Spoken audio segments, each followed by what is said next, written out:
What is the right time? Walk when it's great to crawl. Play when it's great to write. What is the right time? To be a born talent. To be a future champion. To walk alone. Playing under 16 at 12. Facing 20,000 balls with a half-grown spine. What is the right time? Too little to be selected, too talented to be rejected. The papers, selectors all asking, what is the right time? The right time, it's when you do it. They say you're too young to play, but you're always old enough to dream. Don't worry about what the future will look like. Just prepare for it. Fearless plans from HS Federal Life Insurance help you and your family prepare for the future.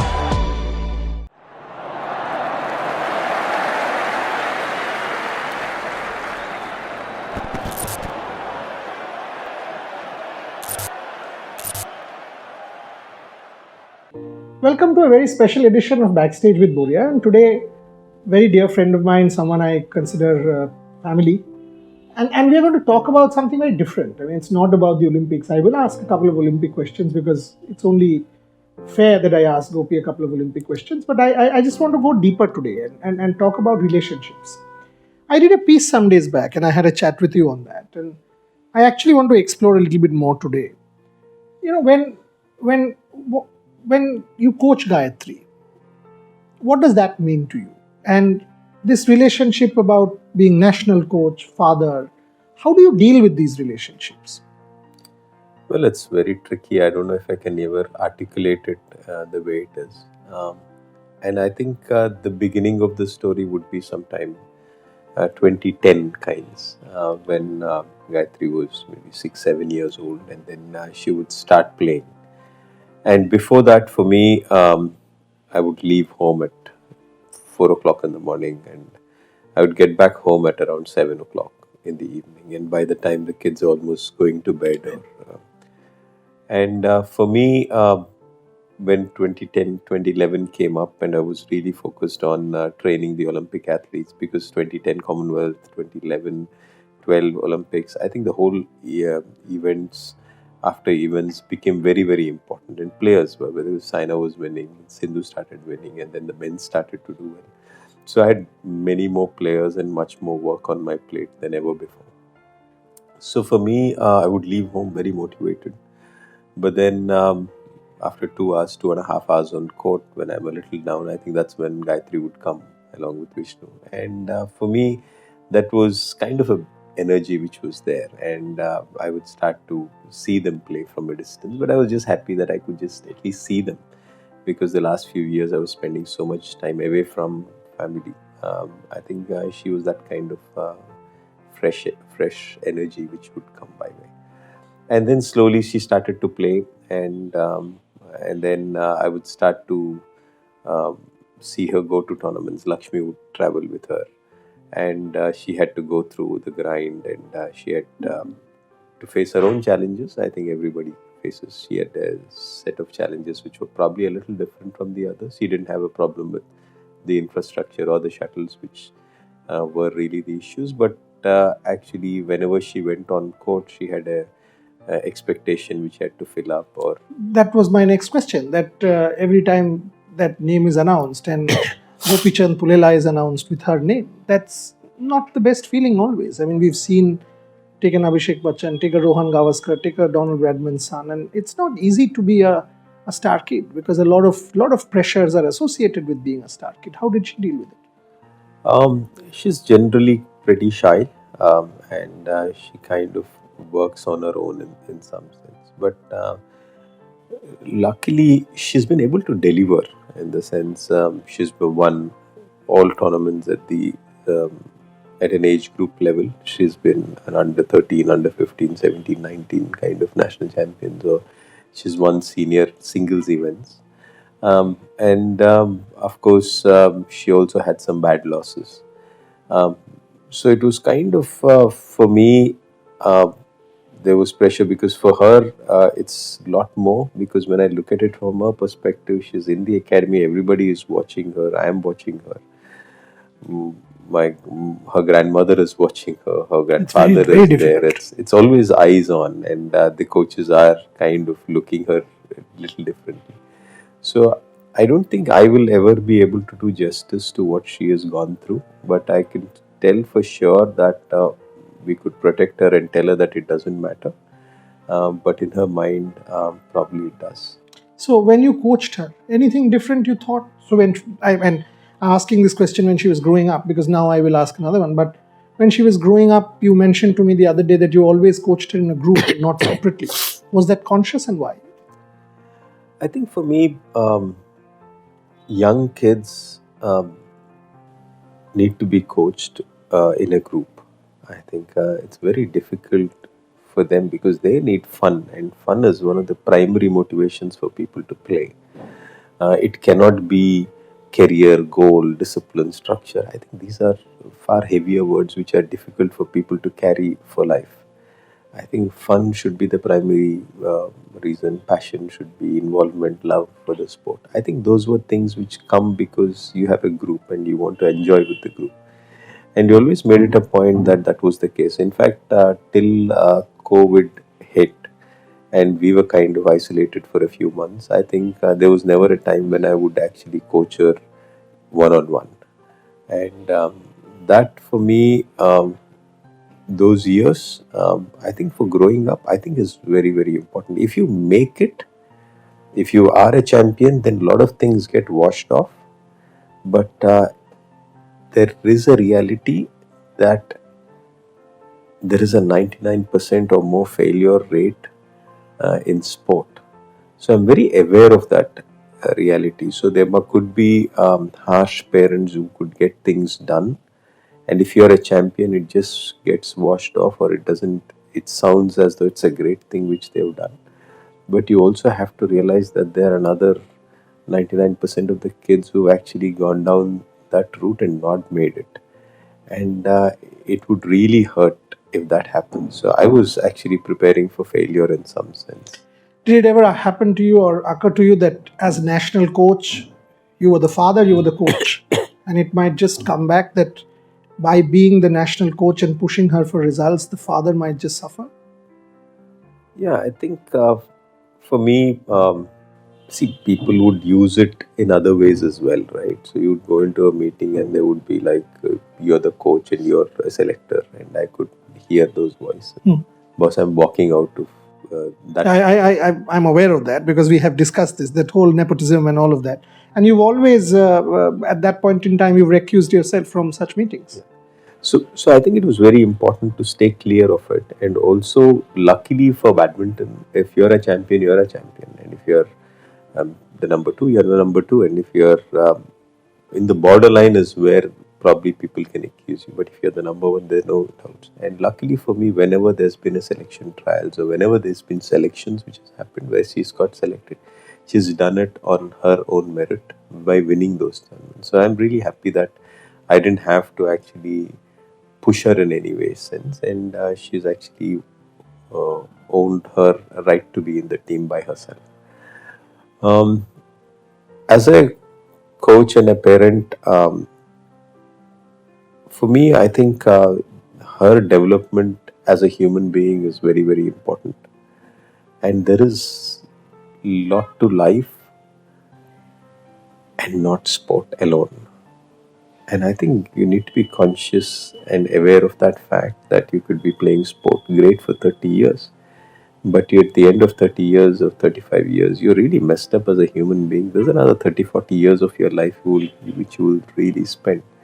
And what happens to you during that time is also very, very important. So you want. And by being a coach, you in our case, when we push our children, for example, saying you got to do very well in an exam, the father loses out. I mean, that bond sort of snaps at times. You don't want that to happen. Ultimately, the father-daughter bond is perhaps more important than anything that we will possibly have in life. Yes, I think it's a very difficult thing in some sense, because you could just ask something like, how did you write your exam, or how did you, and then it's almost like they feel guilty saying that I didn't do it well.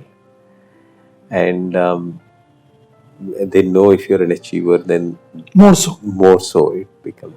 So I think the subtlety of the entire issue might be very, very difficult to gauge. And with women athletes in general, I think it's not about one person or two, but I think they're a lot more emotional. You could tell this to a boy, and then they say you're useless, and then you walk off, and the guy next day morning is not even remembering what you have said. And then you could actually make a gesture, and then the girl years later is, you looked at me in that way, which sense I could sense that you felt I was useless. So I think you need to be a lot more conscious of these conversations, and the subtlety of it. I think could be a lot more than what we can imagine, and it's very difficult for me at least to gauge that at that young age. So I'm a lot careful, but it's not easy. The other thing that happens is, Gayatri, Pullela Gopichand has won All England, so Gayatri has to win. Come on. Gayatri can't live your life. And this is something that, okay, I've been a record holder in my university, so my daughter has to do it. What do you mean? I mean, we can't have our children wanting to live our lives, right? It's like, look at her career, right? She's 20 years old. And she's reached 2 All England semi-finals. She's won a Commonwealth medal, 2 Asian championships. She has actually been part of a team, and she's contributed by winning all her matches and winning the gold medal at the BATC. She's played 2 Asian games. I think at 20, that's a phenomenal achievement. And how many people in the country across fields can actually say that they're top 20 in the world? I think not many. But unfortunately, the levels or standards for sport are very, very high. Even if you're a world number 2, people would come out to you and ask, when are you going to become the one?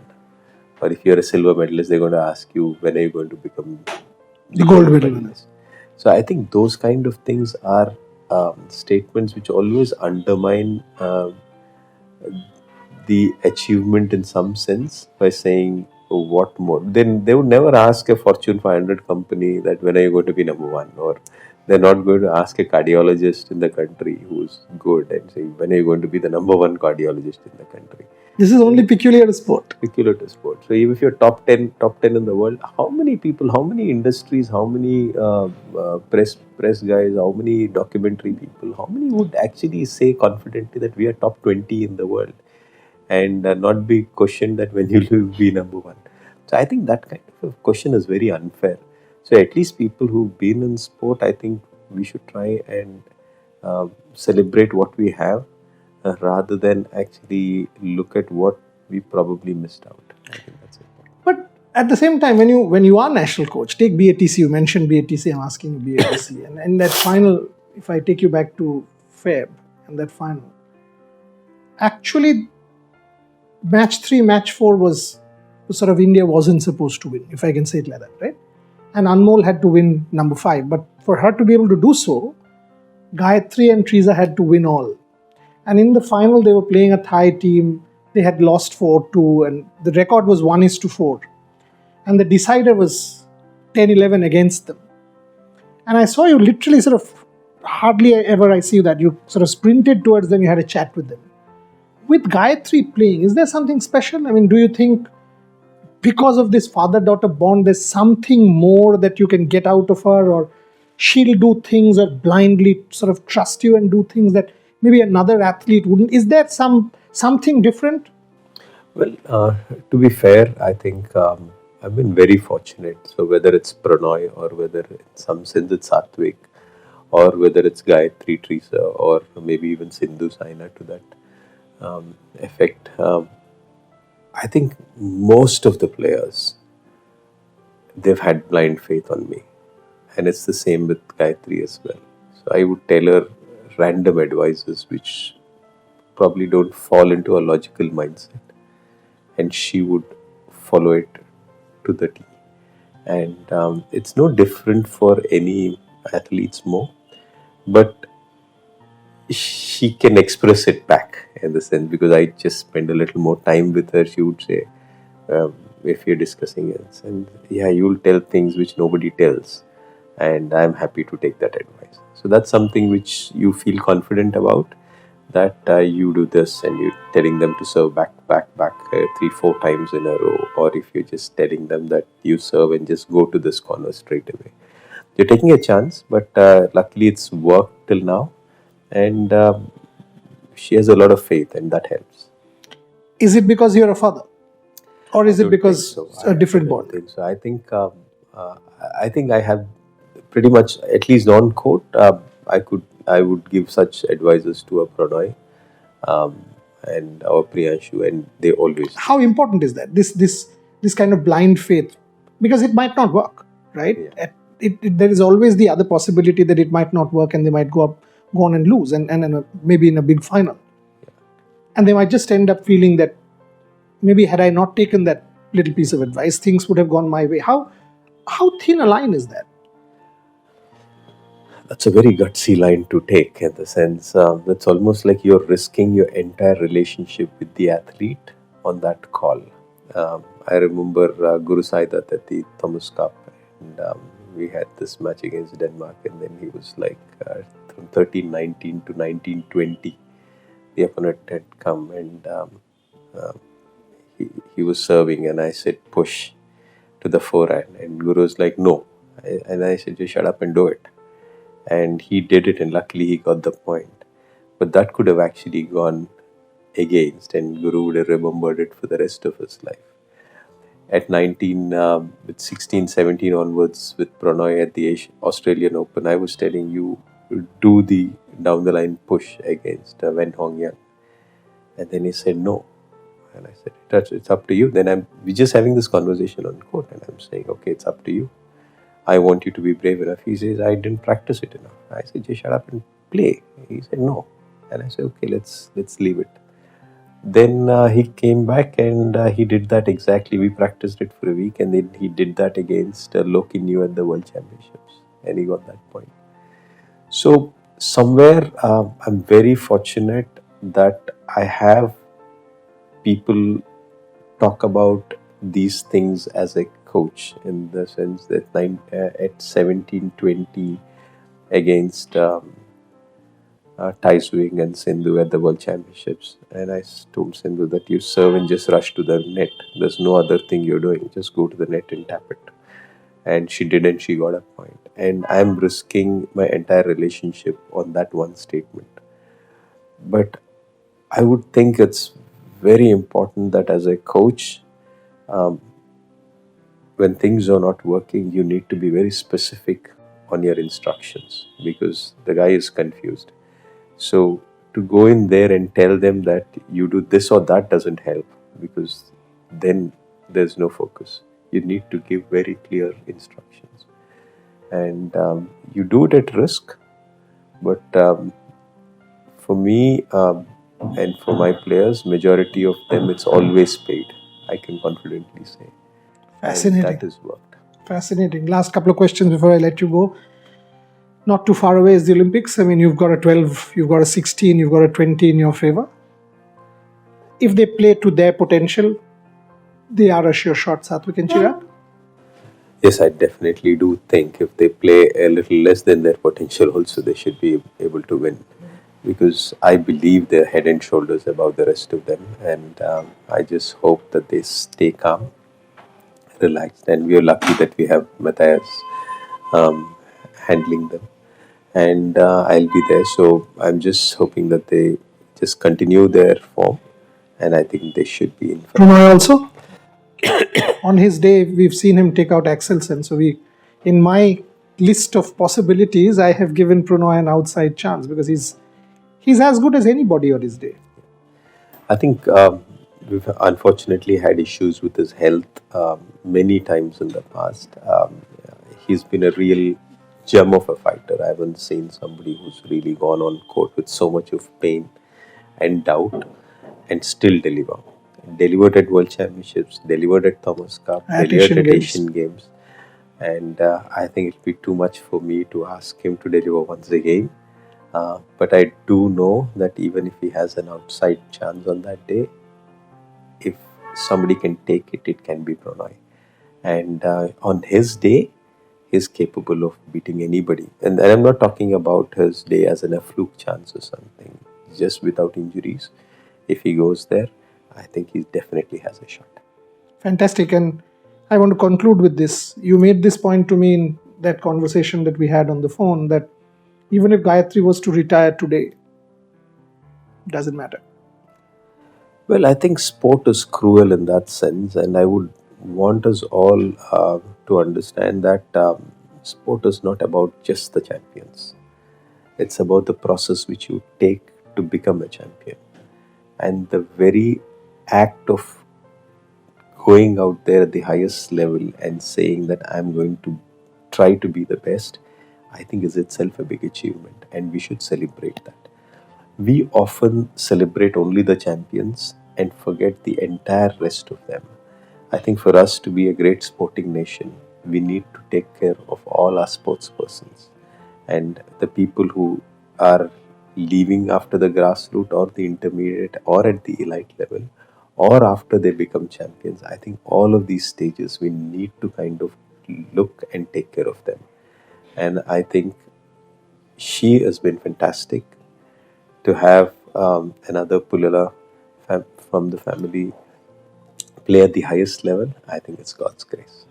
Yeah, I'll end there. I mean, two people with the same name, Gopichand, Pullela, seeing the tricolour go up. How many people in this country have had that experience? And that sort of is phenomenal. I mean, two people representing India, winning at the biggest stages of all, and at the end of the day, when they come back, it's still father-daughter that dominates. That's the special charm, and that's why Gopi is special. That's why this relationship is special. Hope you liked the interview, because as we said at the start of this interview, it's about relationships, and that's what we set out to explore. Thank you very much. Always a pleasure, and hopefully we'll see each other in Paris. And like Rio, you remember that conversation at the gate of that Olympic village. I look at him and he's looking at me. Neither of us are looking at each other, and he says, "Not today, not today, not today. I'm tired of coming forth." And then that medal happened. We'll do it again. Thank you very much. Thank you.